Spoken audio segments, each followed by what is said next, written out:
Right, I've fallen down a rabbit hole, boys and girls. A deep, deep rabbit hole that I never thought that I'd end up falling down. But it's been a life changer for me. The other week, while doing one of my streams, and on my streams, by the way, you can catch my streams every Wednesday and Saturday night at 9 PM UK time. I'll leave a link in the description. But while I was on this particular stream, I said, we were kind of like setting each other challenges, and I said that I was going to put a set of 8 gauge strings on one of my guitars, just out of curiosity.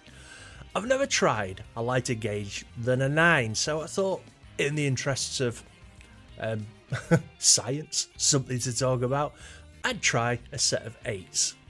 And I'm not going to lie, it's been a complete and utter game changer. Oh, like and subscribe.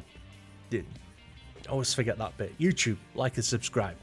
So, 8 gauge strings, 8s to 38s. Ernie ball ones, they're blue. Anyway, I decided to pop them onto my Jackson. Now, I haven't been playing my Jackson very much. I just hadn't been enjoying it, and, it was no fun. And besides, I've recently got a couple of new guitars, so I've been a bit fixated with them, maybe. I got a new Jaguar, my gem that I got a couple of months ago. So I thought there's no harm whacking a set of 8s on the Jackson and trying them out. So stripped the guitar down, oiled the fretboard, gave it a bit of a polish, and popped the 8s on.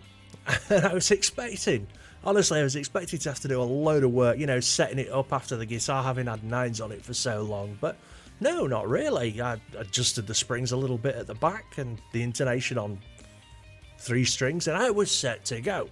Now, the first thing I noticed was how low the action was. It was seriously low, no buzzing, just super low action.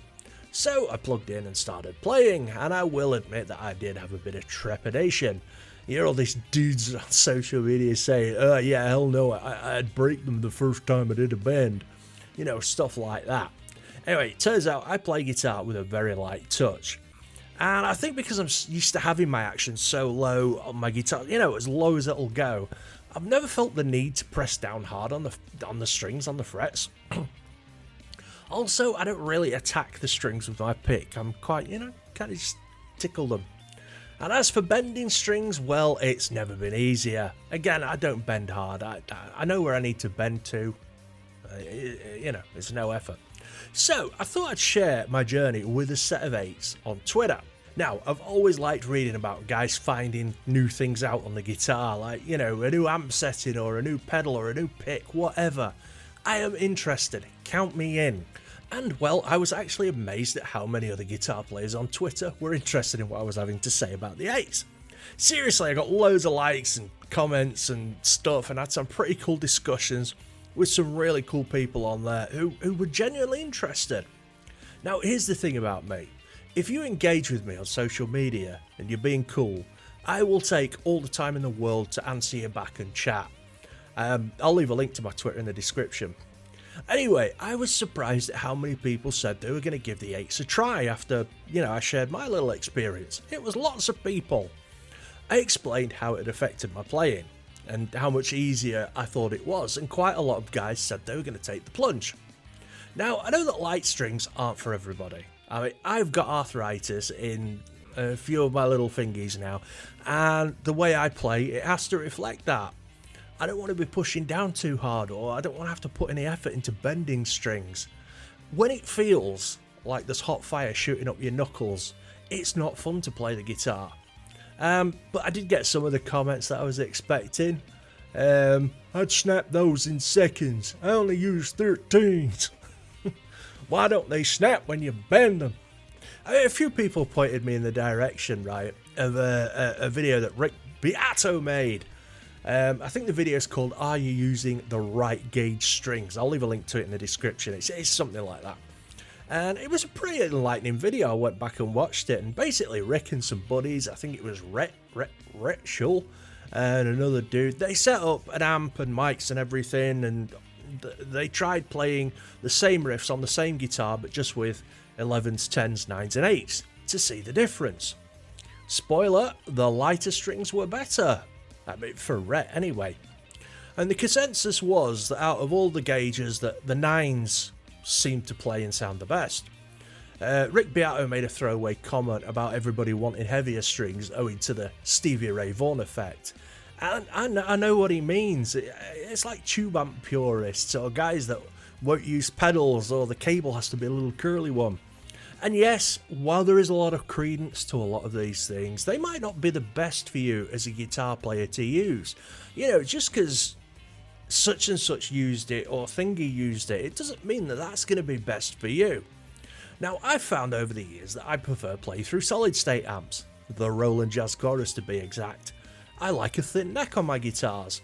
I don't like pedals, but I like processors and multi-effects. And I prefer Mexican Fenders to USA Fenders. Now, these are all probably very unpopular opinions, but it's what I like, and it's how I think I sound best, and it's what I'm most comfortable with. I can't say for certain, right, that I'm never going to change, because I haven't tried every guitar and amp out there. You know, I haven't tried every pedal. I'm trying. I'm going to do my best. I mean, I'd love to play a solar guitar. I'd love to try a Fender Bassman. Maybe try a Fractal. I mean, there's loads of stuff I haven't tried, but I will one day.